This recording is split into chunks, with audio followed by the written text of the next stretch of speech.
Hello Internet, I'm me, and this is Power Rangers Dino Charge. Yeah.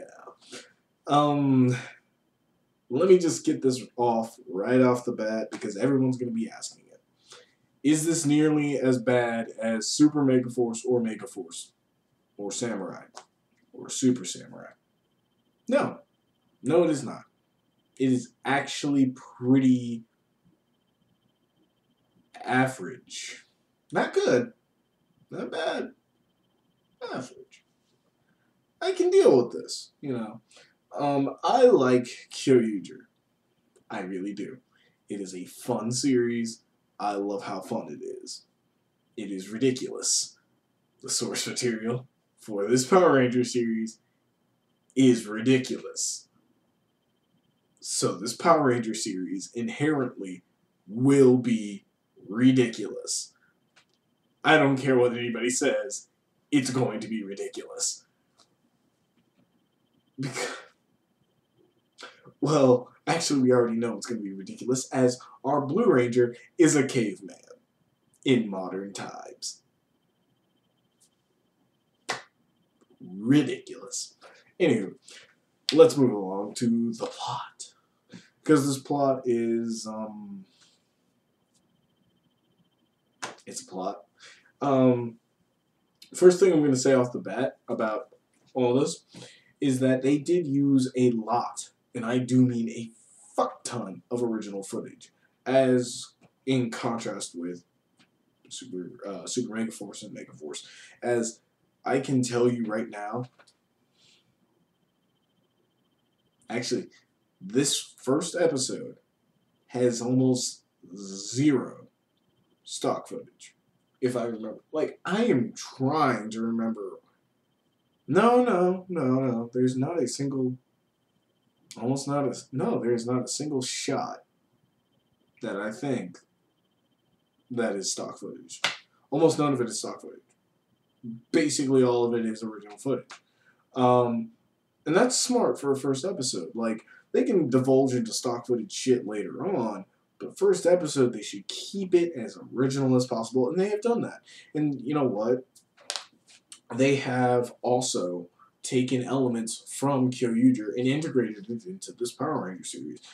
They have kept some things about the characters in the series, which is good.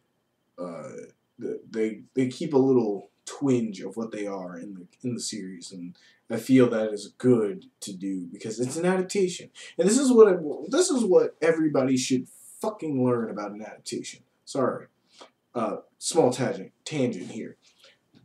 Adaptations, if they are adapting something, yes, fans do expect to have a small amount of what the original had. That's why you're adapting it. Because we want to see a little bit of that old with some twist of the new. Like, we don't want it a complete copy, but we do want to see some twinge, like some switching of the ideas here. So when I say this is a relatively good first episode adaptation, I do mean that. And I do mean, like, okay.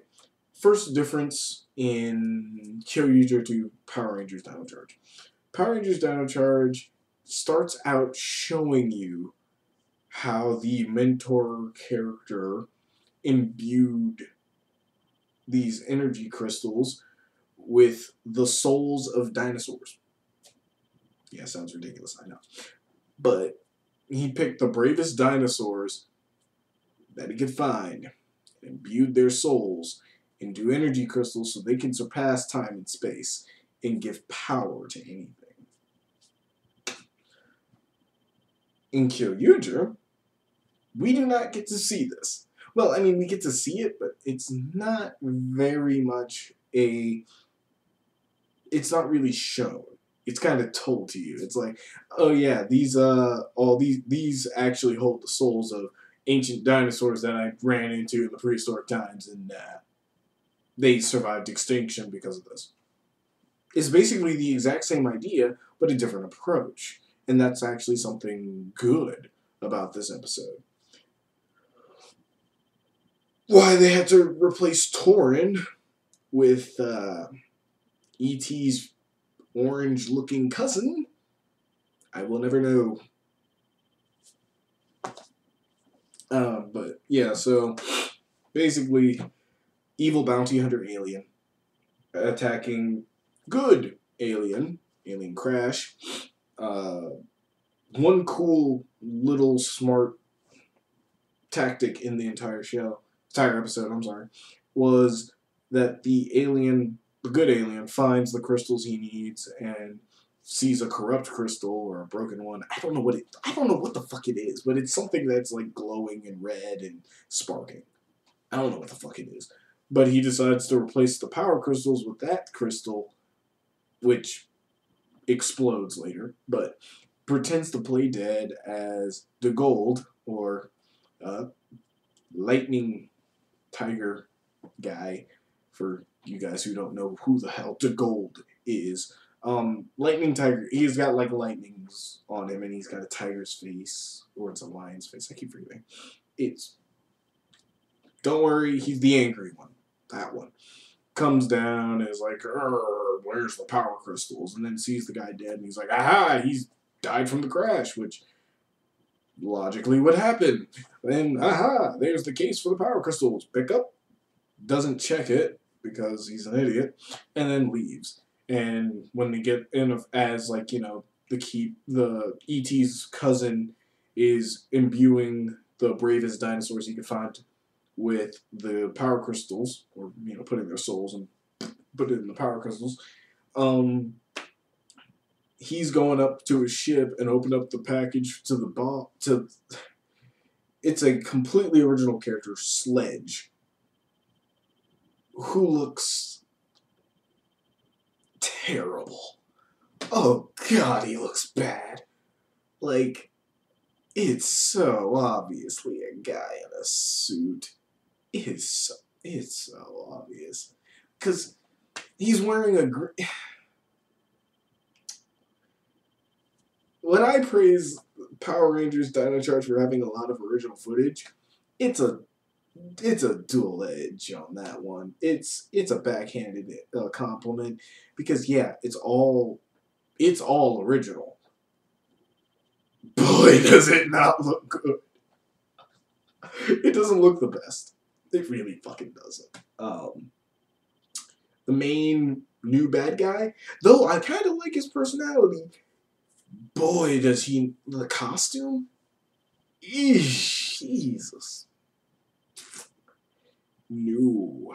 It is nowhere near as... Because they have the old Kyoryuger costumes sitting next to this new guy. And it's night and day. Like, these characters have, like, intricacies, and, like, the old Kyoryuger costumes, of course, like, look intricate and, like, weird and kind of, they fit a theme. And then this motherfucker shows up and he's just like, and it's like, how did you even...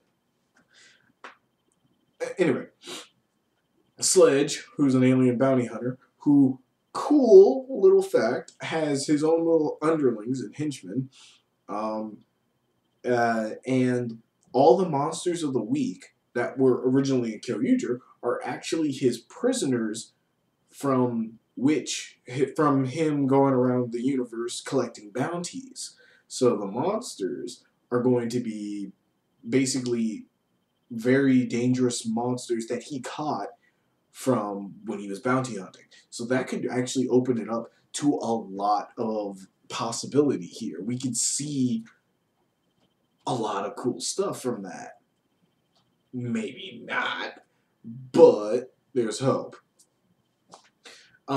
So they bring the crystal to him, he opens it up and he goes, oh shit, and then boom. Which, question, how the fuck did he know it would blow up at that exact time? Like, how? Like, was there a timer? Did he just look at the crystal and was like, fuck, it's busted, it's gonna break in about 45 minutes, so let me put it in this case.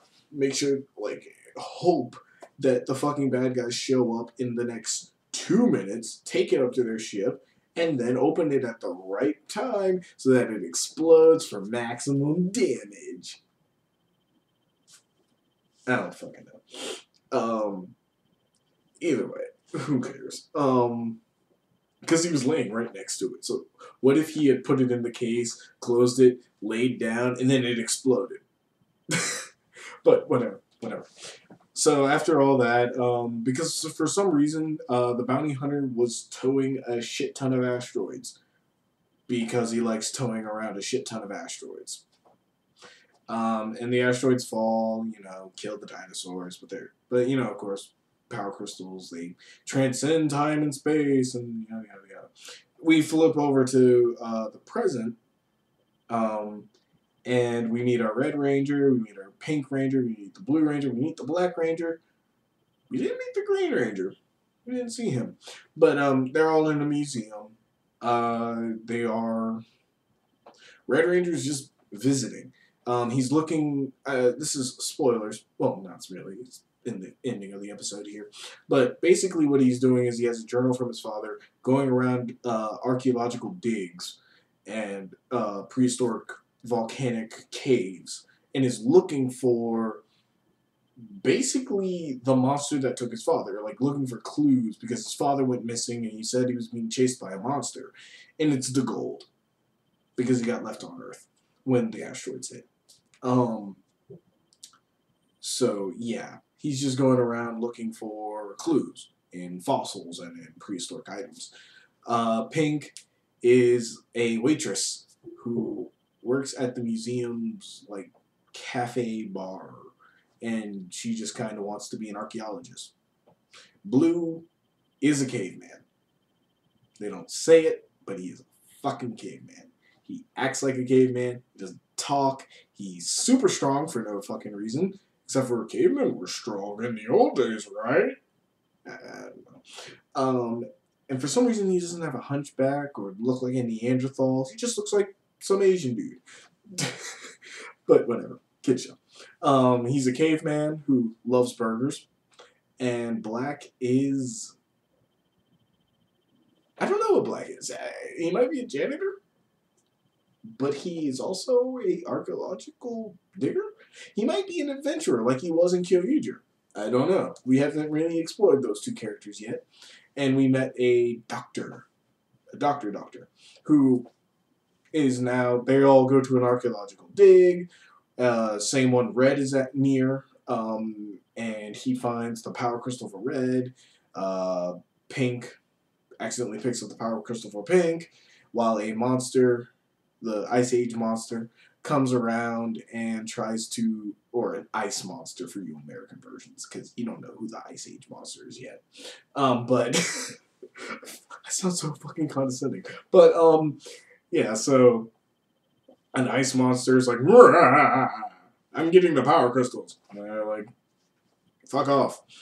So Red and Pink get the power crystals, and like they get the guns out of nowhere.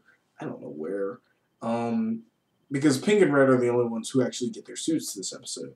So they get their suits, they fight, they figure out the gun, because there's a cylinder hole, and they have batteries, so just kind of slide it in there. And they transform for the first time, which, I'll talk about that later. But, they transform, fight the Ice Dude. Ice Dude runs off because he's an easy fight. And the episode ends with all of them driving off as a giant red mechanized T-Rex is chasing a ice monster. And they just kind of go on with their lives from there. Like, kind of ignoring all that shit happened. And then the Gold shows up at the end going, I smell power crystals. Literally. I'm not joking. So, all in all, it's not great. It's not bad. It's average. It's good enough. the show is taking itself into a different kind of direction. It's a little on the nose with the comedy. It's actually a little more comedic, as much as it can be. It still has that very super mega force humor where it's not actually funny at all, but they're trying. Some of the jokes are kind of funny. Some of the shit makes no sense. The fight scenes are really kind of good. Um, the transformation sequence. Wow. I know this isn't the full transformation sequence yet, but Jesus, they better have something ready for episode 2 because that was pathetic. I know they don't want to fucking do the dance shit, but come on. Really? Just spin and shoot? And because that's the thing about the Kyoryuger transformation sequence. It's meant to have the dance, because without it, it's a bland transformation sequence. It really is. As ridiculous, as silly, and as dumb as it looks, without the dance, it actually is very silly. It's very bland. It's very bland. It's just... There you go. It's not as exciting as the other transformations. So that's kind of why you needed it there. I know you don't want it, but like, replace it with something. You know, if you replaced it, because they don't have the music. There's no music. Of course, you know, there's also the question of why do these guys get the batteries? Just because they touched it? Wow, that's awesome. And they'll probably answer these questions, so I don't need to hear it. But yeah, again, the originality of this episode is not bad, and it's a good way to start off the series. But man, the CGI work. Oh god, the CGI. When the Japanese are beating you out in CGI, just give it up. Give it up. When Japanese television is beating your ass out in CGI, just... I know them doing original footage is expensive, but Jesus, man.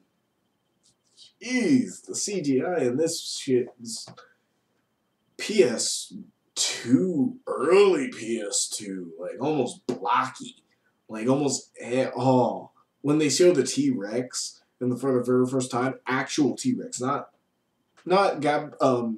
Gabatira or the red giant mechanized T-Rex, but the actual Tyrannosaurus Rex from the prehistoric times.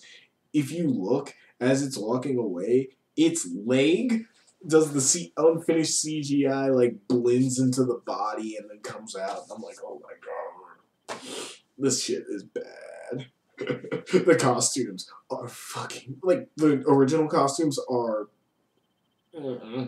Wow. Of course, the suit acting is it's passable. Sometimes gestures do not match what they are saying because suit acting is kind of a Japanese thing, not an American thing, so it's a little different of a technique. Yeah, it's just, yeah. They keep some things which are cool, like the singing for what's the name in here? It's like Chansey or Chastity or Cassandra. That's what they call her in this one, Cassandra.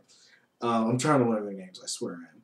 Cassandra sings and is in love with, or is getting married to, Sledge. And so, you know, she's still love and joy. She still represents that. I think they call him Wrench now, because he looks like a robot? Even though he's so clearly a knight with a wind-up key in his back, don't question that. But hopefully he doesn't have as tragic of an end this time. Oh man, the last time he had a very tragic end. Sledge.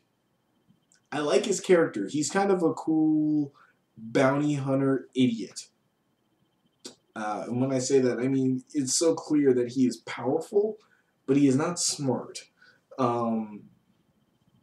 Like, he likes collecting asteroids. And I like how, okay, as stupid as it sounds, I like that he collects asteroids. I like that they give him that little twinge of character development. Like, let's give him something, like, and that's the thing, like, people are, when it comes to characters and people, characterization is best when you mimic real life. People.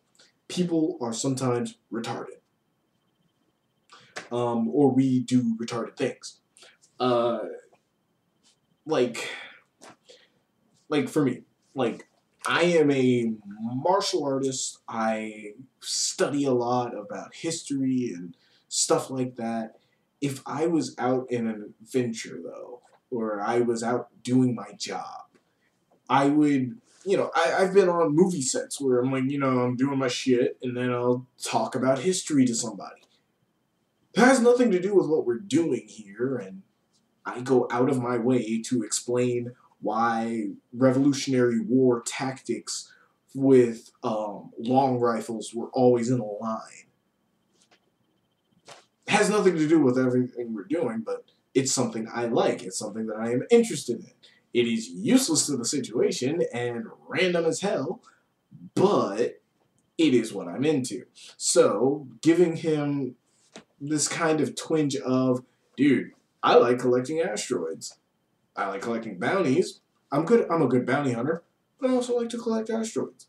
It's like somebody who's a hitman, but also kind of likes to do feng shui. It gives him a little character development, and the fact that he is in a relationship with one of his generals and is kind of like, yeah, we could get married, and it's like, no, we are getting married. Mm-hmm. Sure, sweetie. Like, see, I kind of like the character, but it's like, man, is that costume jarring. I mean, wow. But I'm pretty sure this one, for Dino Charge, this is like very much, I really don't know about the production side because, again, I auditioned, didn't get it. Anyway, but I don't know about the production side of this one, but it very much does seem a little more entangled with the Super Sentai. Like, it actually was like they went over and they learned about the Super Sentai and adapted it to the situations that they wanted for Dino Charge. Or at least that's how I feel, because they got a lot of the costumes back. They got a lot of the props back. Like, it's not really all that different from the original series, props and costume wise. Like, with Super Mega Force, like, some of the costumes were clearly original costumes. Like, some of the proportions were off, some of the materials were not the same. Like, you can clearly tell that they were different suits. With this, there's almost no difference. I'm pretty sure they even have the original costumes and such. Because Kyoryuger just did a team up with Tokyuger in Japan. For those of you who only know Power Rangers, don't worry about it. But, yeah.